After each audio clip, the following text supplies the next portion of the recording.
मेरा एक बड़ा क्लोज फ्रेंड न्यूजीलैंड में रहता है और लास्ट टाइम जब वो आया मैं उसको लेके बॉम्बे गया। तो मॉर्निंग में ब्रेकफास्ट करके चले थे। से बाय अराउंड 11:30 और 12 हम लोगों को थोड़ी सी भूख लगने लगी। तो हम एक रेस्टोरेंट पे गए जहाँ पे बेसिकली स्वीट्स मिलते हैं। तो मैंने उससे कहा कि चलो भाई तुम्हें थोड़ा सा इंडियन स्वीट्स का आनंद दिलवा देता हूँ। तो मैंने उसको जलेबी खिलाई। जलेबी खाने के बाद उसने कहा yes, it is good, but simultaneously what I am feeling is there is lot of sugar in my circulation and I have to do lot of running, lot of gym work in the evening. अब मैं बड़ा surprise हुआ कि भाई इसको कैसे पता चल गया कि इसके ब्लड सर्कुलेशन में शुगर इतनी बढ़ गई। और इंडिया में जब आप या मैं या हम सब लोग जलेबी खाते हैं तो हम तो खाते ही रहते हैं। मतलब हम तो कभी ऐसा नहीं सोचते कि हमारा जो ब्लड सर्कुलेशन है उसमें शुगर का लेवल एलिवेट हो गया, इसके क्या कॉन्सिक्वेंसेस होंगे। तो आज के इस वीडियो में मैं एक्चुअली आपसे यही बात करूंगा कि जब आप जलेबी खाएं, और जलेबी से मेरा मतलब आप फास्ट फूड खाएं या और कोई मिठाई खाएं, तो उस टाइम पे एक बार को ये जरूर सोचें कि आपके बॉडी में इससे क्या चेंज होने वाला है। क्योंकि एक बात तो बिल्कुल तय है कि जो टेस्ट आएगा वो 10 सेकंड के लिए आएगा और उस टाइम पे आप अपने को रोक नहीं पाओगे। खाने के बाद जलेबी खाने से पहले एक बार आप जरूर सोचोगे, या फिर आपको सोचना चाहिए एक्चुअली, कि मैं ये जलेबी खाऊं कि ना खाऊं। तो जब आप जलेबी खाने के लिए जाते हैं तो आप सोचते हैं कि मैं एक खा लूंगा, दो खा लूंगा, उसके बाद मैं अपने को रोक लूंगा, भाई आफ्टर ऑल ये मेरे हाथ में ही तो है।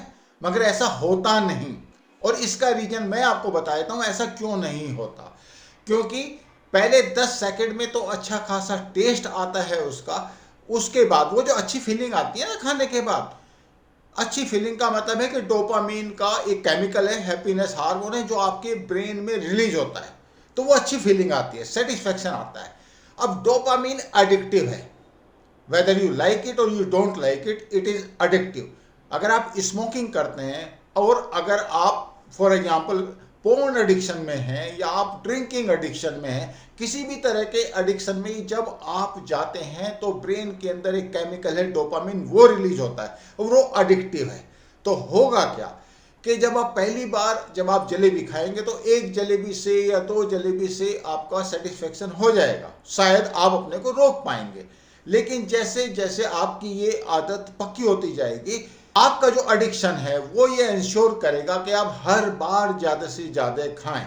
तो जलेबी खाने से पहले एक बार आप ये जरूर सोच लें कि आप एक पे रुक नहीं पाओगे, क्योंकि अगले 1 घंटे तक, खाने के 1 घंटे बाद तक क्रेविंग होगी। समझ सकते हैं मैं क्या कह रहा हूँ। टेस्ट अभी आएगा लेकिन जो क्रेविंग होगी वो 1 घंटे तक होगी। तो विद इन 1 आवर आपको खाने की प्रोबेबिलिटी अच्छी खासी रहने वाली है। और इसमें जो अच्छा खासा रोल है वो डोपामीन का है। दूसरी बात, इसमें तो आपको कोई शक नहीं होना चाहिए कि इस तरह की जो स्वीट्स होती हैं, जलेबी या फिर आप चॉकलेट खाते हैं, I am not talking of dark chocolate for the time being because that has got certain benefits. मगर आप और स्वीट्स हैं, बंगाली मिठाई हैं जहाँ पे शुगर अच्छा खासा होता है, there should not be any doubt कि वो आपके शुगर को लेकर एकदम स्पाइक कर देंगे। एक स्पाइक आएगा बड़ा तेज, आपको लगेगा कि एनर्जी बूस्ट हो गई। और जितनी तेजी से वो ऊपर जाएगा उतनी ही तेजी से वो नीचे आएगा। Good my point. जितनी तेजी से ऊपर जाएगा उतनी तेजी से नीचे आएगा। फिर आपको एक एम्प्टीनेस लगेगी। इनफैक्ट जैसे ही शुगर क्रैश होगी आपकी, तो आपको एक स्लीपीनेस महसूस होगी रादर देन फीलिंग एनर्जेटिक। एक टेम्परेरी बूस्ट तो आपको एनर्जी का जरूर मिलेगा, लेकिन उसके बाद स्लीपीनेस आएगी, क्योंकि शुगर का जो ग्लाइसेमिक इंडेक्स है वो बहुत हाई है। उसके कंपैरिजन में अगर आप लो ग्लाइसेमिक इंडेक्स खाना कोई भी खाते हैं तो ना तो उसकी क्रेविंग होगी, ना शुगर का लेवल एब्रप्टली हाई जाएगा और एब्रप्टली डाउन जाएगा। ये दोनों के बीच में डिफरेंस है। और जितने भी प्लेयर्स हैं आपने देखा होगा, प्लेयर्स जितने भी होते हैं वो सब लो ग्लाइसेमिक इंडेक्स वाले खाने का प्रयोग करते हैं, जिससे उनका एनर्जी लेवल काफी लंबे टाइम तक मैनेज रहता है। तो अगर आप ये सोच रहे हैं कि कोई भी मिठाई खा के आपका, या जलेबी खा के फॉर दैट मैटर, आपका एनर्जी लेवल बढ़ जाएगा, या you will feel very very happy, so it's a very very temporary phenomena. You ought to have the food with low glycemic index. अगली बात, जब आप इस तरह की स्वीट्स का सेवन करेंगे तो आपका इंसुलिन हाई होगा। जैसे इंसुलिन हाई होगा, फैट डिपोजिशन शुरू हो जाता है, तो ना तो एनर्जी मिली, ना आपका ऊपर से आपका वेट गेन भी हो गया। तो आपने एक्चुअली क्या पाया? आपने एक्चुअली अभी तक कुछ। अब अगला पॉइंट कंसीडर करते हैं। आपको भूख लगी है, आप ट्रेवलिंग में हैं, तो आपने कोई भी फास्ट फूड या कोई भी मिठाई, jalebi, I am just giving an example, खा लिया आपने। कभी भी उससे हंगर सेटिस्फेक्शन नहीं होगा। यू मार्क माई वर्ड्स, जितने भी हाई ग्लाइसेमिक इंडेक्स वाले जो खाने हैं, जब आप उनका सेवन करते हैं, सो उनसे हंगर सेटिस्फेक्शन बिल्कुल नहीं होता। जो लो ग्लाइसेमिक इंडेक्स वाले खाने हैं, उनसे हंगर सेटिस्फेक्शन होता है। अब एक बात और मैं बता दूं, मीन्स ऐसा कोई भी नहीं है जो यंग नहीं दिखना चाहता, और जब आप हाई ग्लाइसेमिक इंडेक्स वाले खाने खाते हैं तो इनका सबसे बड़ा नुकसान ये होता है कि आपके चेहरे पे रिंकल्स या एक्ने सबसे ज्यादा हैं। Reason, there are certain products, once you take all these products, there is a chemical which is called AGE.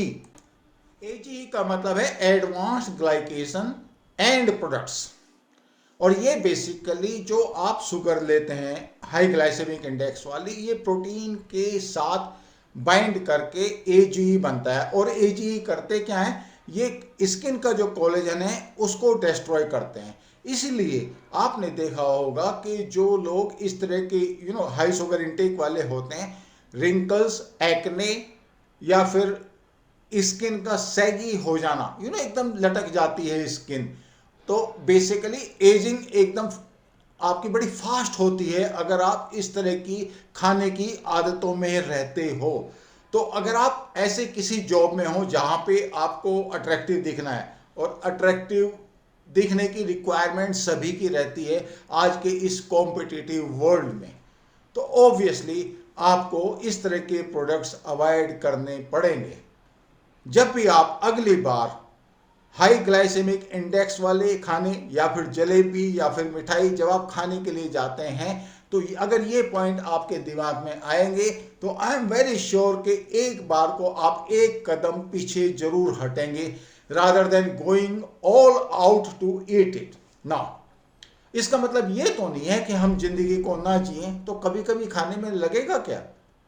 अब मैं आपको इसका सॉल्यूशन बता देता हूं। पहली बात तो आपका जो सबकॉन्शियस माइंड है उसमें यह कन्विंस होना चाहिए कि बाय एनी चांस अगर आप जलेबी खाते भी हैं तो उसको आप लिमिटेड रखें। ये मामला फिर सबकॉन्शियस माइंड का है। और अगर जैसे उस मेरा जो न्यूजीलैंड वाला फ्रेंड था, वो क्या कर रहा था, उसने कहा शाम को I am going to go to gym, I am going for running, I can feel the sugar in my blood circulation. अगर आप उस कैटेगरी में हैं तो ऑब्वियसली आप कुछ कम क्वांटिटी एक्चुअली इस तरह के प्रोडक्ट्स भी एंजॉय कर सकते हैं, no doubt about that.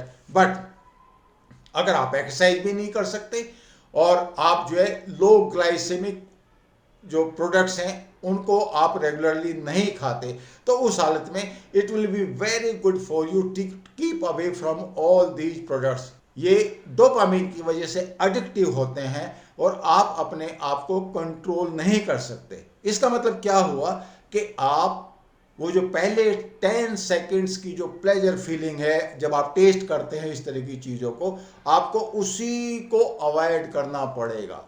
That should be the action plan for you. I hope you like the video. I know मैंने आपको जलेबी खाने के लिए मना कर दिया. You must be feeling bad. But the point is, unless you are like that New Zealand friend, you ought to keep away in case you want to look healthy, attractive, and obviously smart. Thank you so much. I will see you in next video.